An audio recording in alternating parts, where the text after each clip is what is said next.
Literary criticism. Literary criticism. In this unit, we shall examine one of the methods of doing biblical criticism. One of the interesting methods is known as literary criticism. Literary, literary criticism. Different scholars believe this concept has a broad meaning and a narrow or stricter meaning. But in a general sense, it is an attempt to question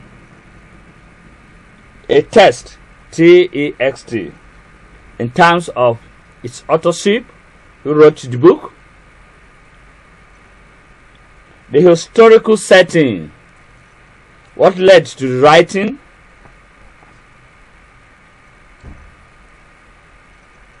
and the various aspects of the language of the text.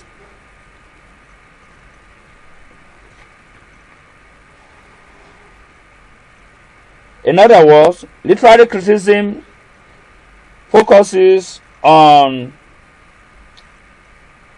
text and its composition, its structure, and its moods as well.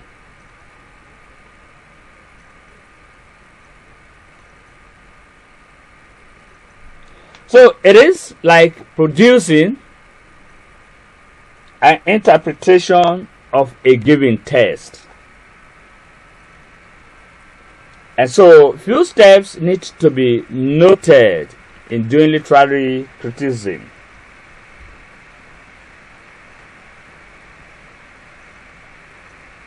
You may need to find out the basic units within a given text as first step.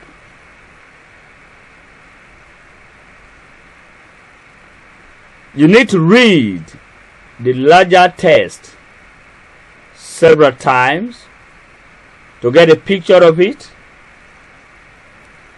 While doing literary criticism, you need to determine the various functions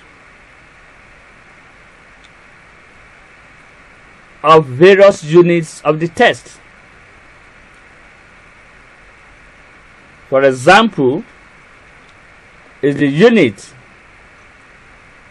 a particular unit in the larger text, a bridge, a link? Is it an explanation? Is it a conclusion? Is it an illustration of the entire text? Now we are relating units to text. The text has been selected. The question is, the various components that we could call subunits. You will need to ask this question: what is the function of each of them?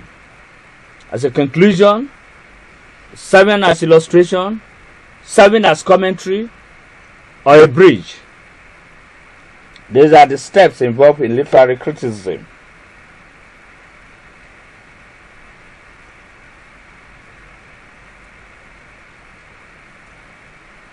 And then you can now do the detailed or comprehensive study of the text itself. And so in summary, we're saying literary criticism is concerned simply with the structure, the composition, and style of a given text. We also mention that literary criticism, attention is paid to the word of the text, its composition, its structure, its mood. And some scholars will want you to question the historical context that led to the test, so as to be able to analyze and give an interpretation of the test. We listed in a brief manner most common steps taken. 1. The literary critics should establish the larger unit within the text. 2.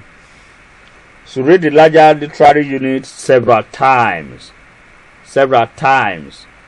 to get a picture of that given text. And he should ask specific questions. Is the passage transitional? Is it a conclusion of the previous passage?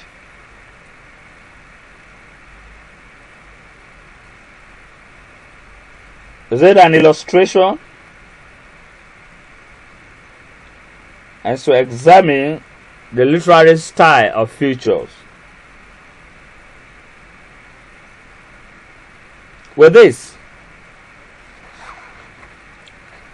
we can simply say literary criticism is a great contribution in biblical criticism, as it examines composition, structure, historical setting of a given text. Thank you for listening.